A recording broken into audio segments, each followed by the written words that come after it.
Di sebuah apartemen kecil di pinggiran Jakarta, hujan deras mengguyur jendela saat aku, Rina, mendengar ketukan pintu yang mendesak.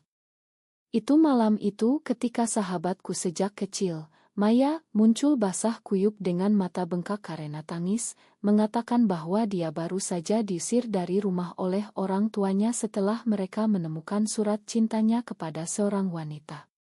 Aku tidak tahu bahwa wanita itu adalah aku, sampai dia memelukku erat dan berbisik, "Rina, aku mencintaimu lebih dari sahabat," yang membuat duniaku berputar dan memaksa aku menghadapi rahasia yang selama ini kutahan dalam hati.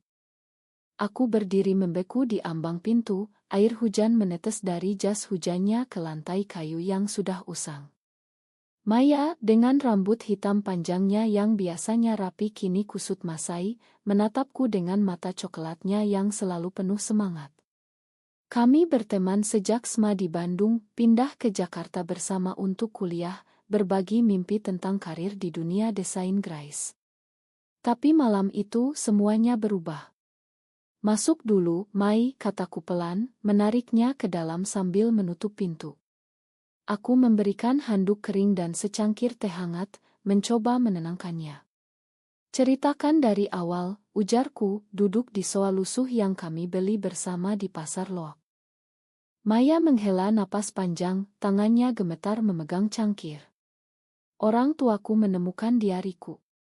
Aku tulis semuanya di sana, tentang bagaimana aku merasa berbeda. Tentang kamu, Rina. Mereka marah besar, bilang ini dosa, ini bukan ajaran agama kita.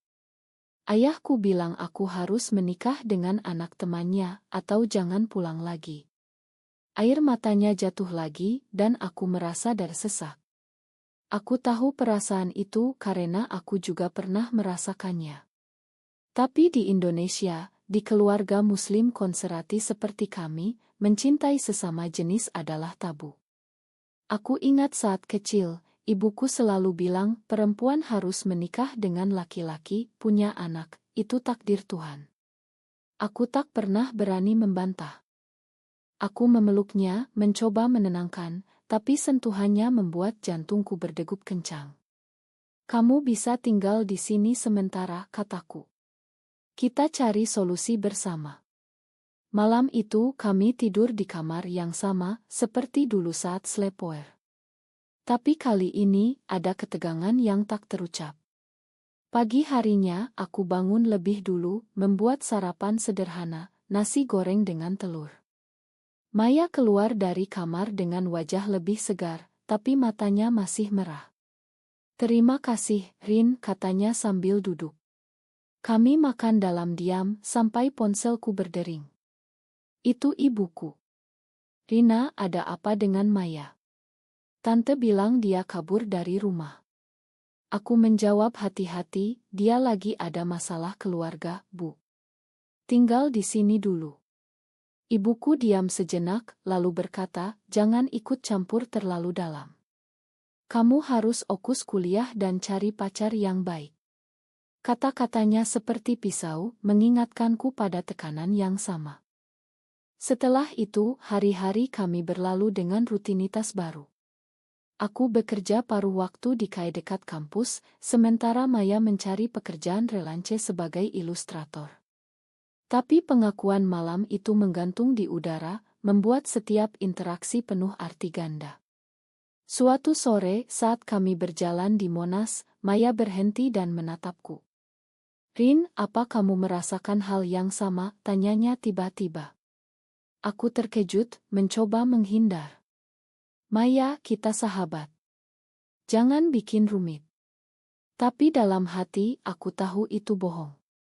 Aku pernah menciumnya dalam mimpi, tapi realitas berbeda. Di Indonesia, pernikahan sesama jenis ilegal, dan masyarakat sering mengucilkan. Aku ingat kasus teman kuliah yang dibully karena rumor gay, akhirnya drop out. Malam itu kami bertengkar pertama kali. Maya bilang, "Kamu takut, Rin." "Takut apa kata orang?" Aku balas, "Bukan takut, tapi realistis. Keluargamu sudah hancur, mau hancurkan keluargaku juga." Dia menangis lagi dan aku merasa bersalah. Tapi besoknya, dia minta maaf dan kami berpura-pura semuanya normal. Sampai suatu hari, aku pulang dari kerja dan menemukan Maya sedang menelepon seseorang. Ya, aku akan pulang. Tapi aku butuh waktu. Itu orang tuanya. Hatiku sakit, tapi aku senang dia mencoba memperbaiki. Bagus, Mai, kataku. Tapi dia menatapku aneh. Rin, kalau aku pulang, aku harus menikah dengan orang yang mereka pilih. Kata-katanya seperti bom, membuatku sadar bahwa aku tak ingin kehilangannya. Konflik mulai merayap ke dalam pikiranku. Malam-malam aku tak bisa tidur, memikirkan apa arti perasaanku. Apakah ini dosa? Apakah aku bisa melawan norma masyarakat? Di masjid dekat apartemen, aku sholat lebih sering, mencari jawaban. Tapi hati kecilku bilang, cinta bukan dosa. Sementara itu, Maya semakin dekat, sering menyentuh tanganku, membuatku gelisah. Suatu hari, kami nonton film di laptop, dan dia bersandar di bahuku.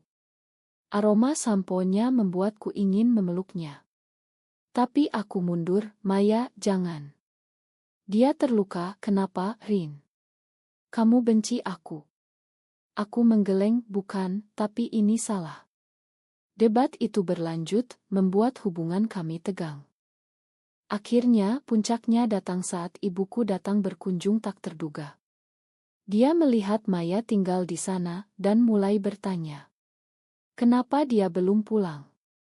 Jangan-jangan ada apa-apa. Aku bohong, bilang Maya lagi cari kerja. Tapi ibu curiga, Rina, jangan dekat terlalu dengan dia. Tante bilang dia aneh. Kata aneh itu menyakitkan. Setelah ibu pulang, Maya marah, lihat. Mereka anggap aku aneh. Aku mencoba menenangkan, tapi dalam hati, aku setuju dengan ketakutanku. Hari itu, aku memutuskan untuk bicara jujur. Maya, aku juga merasakan hal yang sama. Tapi kita harus berhenti. Pengakuan itu membuatnya tersenyum, tapi juga menangis. Kenapa berhenti? Kita bisa bersama. Tapi aku tahu, itu tak semudah itu. Pagi berikutnya, suasana apartemen terasa lebih berat. Maya bangun dengan senyum tipis, tapi matanya menunjukkan harapan yang rapuh. Aku menghindari tatapannya saat membuat kopi. Rin, semalam kamu bilang kamu juga merasa sama. Itu artinya apa? Tanyanya hati-hati. Aku menghela napas, itu artinya aku bingung, Mai. Kita dibesarkan dengan nilai-nilai yang bilang ini salah. Dia mendekat, tangannya menyentuh lenganku. Tapi cinta bukan salah. Di barat, banyak yang seperti kita. Aku geleng kepala, ini Indonesia, bukan barat. Hukum, agama, masyarakat. Semuanya menentang. Debat pagi itu membuat kami lelah, tapi juga lebih dekat secara emosional. Hari itu, Maya dapat panggilan kerja dari sebuah agensi desain di Kemang. Dia senang, ini kesempatan, Rin. Aku bisa mandiri. Aku ikut senang, tapi ada rasa cemburu aneh. Saat dia pergi wawancara, aku sendirian di apartemen, memikirkan masa depan. Apa kalau dia sukses, dia akan lupa aku? Atau justru kami bisa hidup bersama diam-diam? Pikiran itu mengganggu. Sore harinya, Maya pulang dengan wajah cerah. Aku diterima. Mulai minggu depan. Kami rayakan dengan makan malam di warung sate Aurit. Di sana, di bawah lampu neon, dia bilang, Rin, ayo kita coba. Kita bisa rahasia dulu. Aku ragu, tapi anggukan kecilku membuatnya bahagia. Mulai saat itu, hubungan kami berubah. Kami mulai berpegangan tangan di apartemen, berpelukan saat malam dingin. Tapi di luar, kami tetap sahabat. Itu menyenangkan, tapi juga melelahkan. Setiap kali telepon dari keluarga, aku bohong. Ibuku sering tanya, kapan kamu pacaran, Rin? Umurmu sudah 25. Aku jawab, belum ada yang cocok, Bu. Tapi hati sakit. Sementara Maya, dia mulai kontak lagi dengan orang tuanya. Mereka minta aku pulang untuk lebaran, katanya suatu hari. Aku bilang iya, tapi aku takut. Aku sarankan, pulang aja, tunjukkan kamu baik-baik. Tapi dalam hati, aku takut dia dipaksa menikah. Konflik keluarga mulai muncul. Suatu akhir pekan, orang tua Maya datang ke Jakarta tanpa pemberitahuan. Mereka ketuk pintu apartemen, dan aku yang buka. Assalamualaikum Tante Om, salangku. Mereka masuk, melihat Maya, dan langsung memeluknya sambil menangis.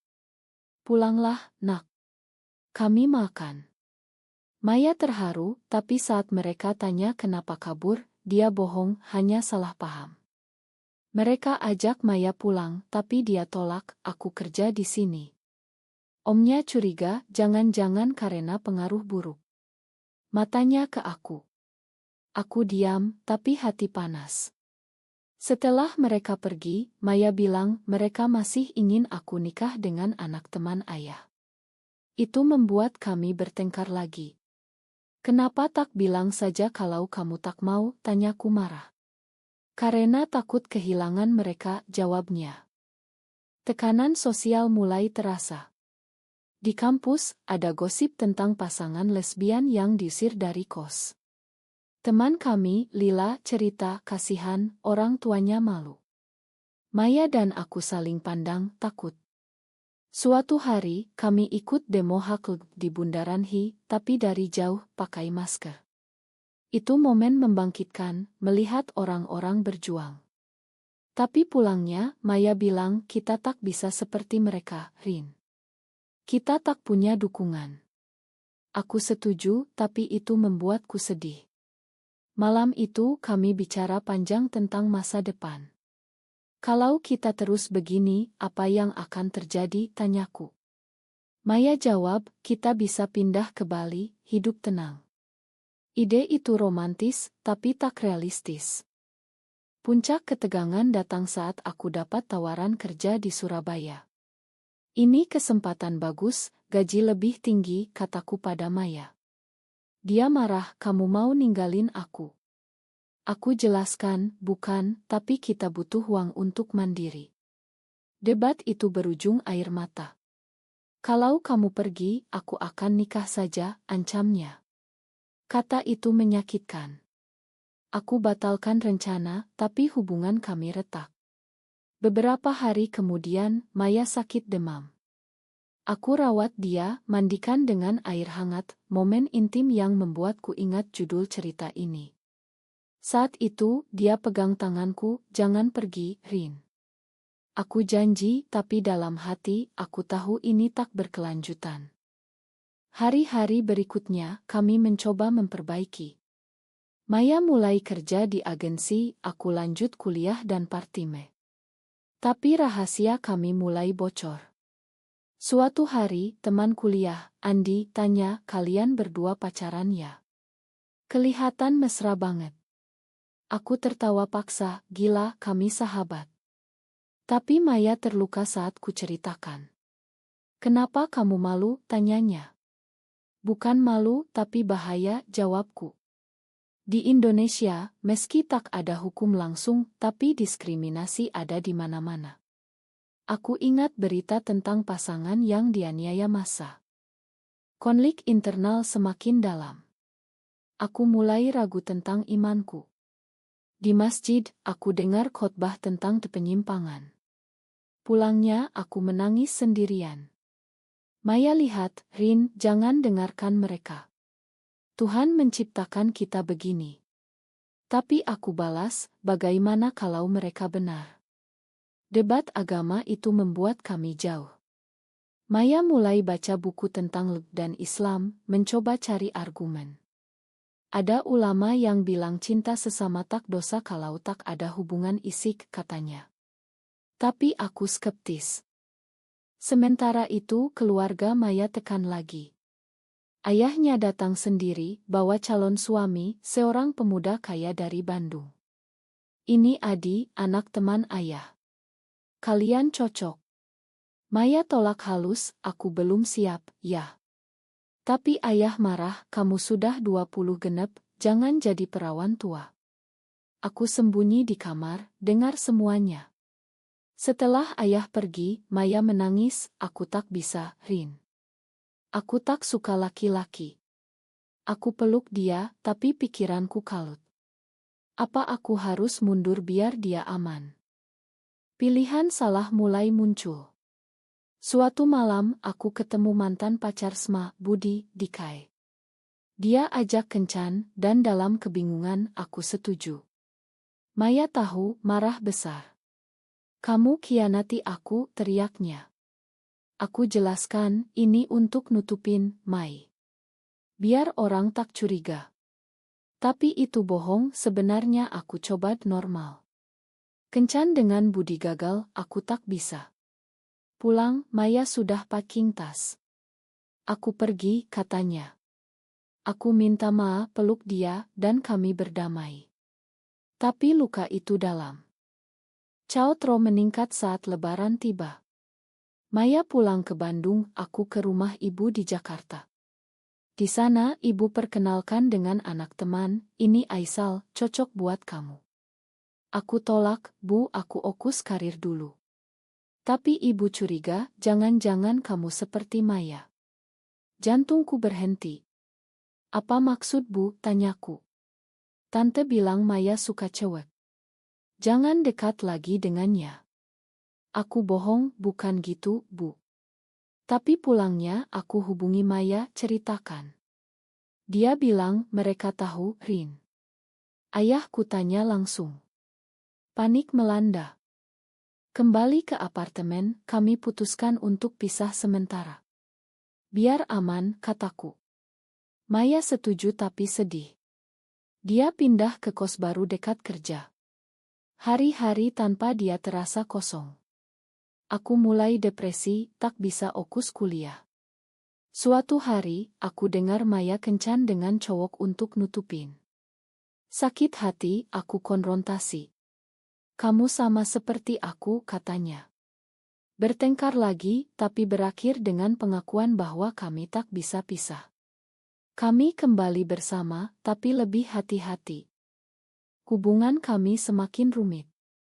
Maya dapat promosi, tapi bosnya homofobik. Dia bilang karyawan harus normal, cerita Maya. Aku khawatir, jangan cerita apa-apa. Tapi tekanan kerja membuatnya stres. Aku dukung, tapi konflik internalku memburuk. Aku mulai konsultasi psikolog diam-diam, bicara tentang perasaan. Psikolog bilang, ini normal, tapi di masyarakat kita sulit. Itu membantu sedikit. Betrayal datang tak terduga.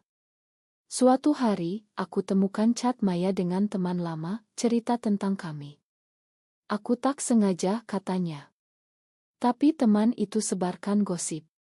Di kampus, orang mulai bisik-bisik. Aku marah, kamu khianati kepercayaan. Maya minta maaf, tapi kerusakan sudah ada. Ibuku telepon, Rina, ada rumor buruk tentang kamu dan Maya. Benar. Aku bohong lagi, tapi ibu datang ke apartemen. Konfrontasi hebat, kalau benar, kamu bukan anakku lagi, teriaknya. Aku menangis, Bu, tolong pahami. Tapi ibu pergi, bilang jangan hubungi lagi. Maya datang, dukung aku. Tapi kami sama-sama terluka. Ini harga yang harus kita bayar, katanya. Aku setuju, tapi pikirkan pengorbanan. Maya kehilangan keluarga, aku juga. Kami putuskan untuk ikhbat. Gabung komunitas online anonymously. Itu beri harapan. Tapi realitas pahit, Maya dipecat karena gosip. Bos tahu, katanya menangis. Aku marah, kita laporkan. Tapi di Indonesia, perlindungan minim. Maya cari kerja baru, tapi susah. Pilihan etis muncul. Ayah Maya tawarkan uang kalau Maya nikah. Aku tergoda, Rin. Kita butuh uang. Aku marah, jangan jual diri. Debat itu buat kami hampir putus. Tapi Maya tolak tawaran, pilih kami. Itu buat aku lebih cinta. Tapi damage sudah dalam. Aku drop out semester, depresi. Maya rawat aku seperti aku rawat dia dulu. Momen itu buat kami lebih kuat. Cautro puncak, demo besar Antil di Jakarta. Kami lihat Dit, takut. Tapi itu bangunkan kami. Kita harus berubah, kataku. Maya setuju, ayo pindah ke luar negeri. Rencana itu romantis, tapi butuh uang. Aku jual barang, Maya relance lebih keras. Tapi keluarga intervensi lagi. Om Maya datang, ancam, kalau tak berhenti, kami lapor polisi. Meski tak ilegal, tapi bisa ditnah. Kami panik. Dalam kepanikan, kami putuskan untuk konfrontasi akhir. Maya hubungi keluarganya, ajak bertemu di Bandung. Aku ikut, dukung dari belakang. Di rumah mereka, Maya bilang, "Yah, Bu, aku lesbian. Aku cinta Rina." Ayah marah, "Ini setan. Keluar." Ibu menangis, "Kamu bikin malu keluarga." Maya tegar, "Ini aku yang sebenarnya." Mereka usir kami. Pulang ke Jakarta, kami menangis, tapi lega. Aku lakukan hal sama dengan ibuku. "Bu, aku cinta Maya." Ibu syok, "Kamu gila. Ini dosa besar." Debat panjang tentang agama, masyarakat. Diuran tak langsung larang, kataku, dari bacaan Maya. Tapi ibu tolak, jangan hubungi lagi. Kehilangan keluarga itu sakit, tapi kami punya satu sama lain. Hidup baru dimulai. Kami pindah ke Yogyakarta, kota lebih toleran. Maya dapat kerja di galeri seni, aku lanjut kuliah online. Kami hidup sederhana, tapi bahagia. Tapi luka masa lalu tetap. Suatu hari, Maya dapat surat dari ibunya, "Aku rindu kamu." Itu harapan. Aku juga, ibuku mulai chat sederhana. Proses penyembuhan lambat. Tapi pertanyaan muncul, apakah kami salah memilih cinta di atas keluarga? Atau benar, karena hidup autentik? Dalam masyarakat Indonesia yang penuh tekanan, pilihan kami penuh kontroversi.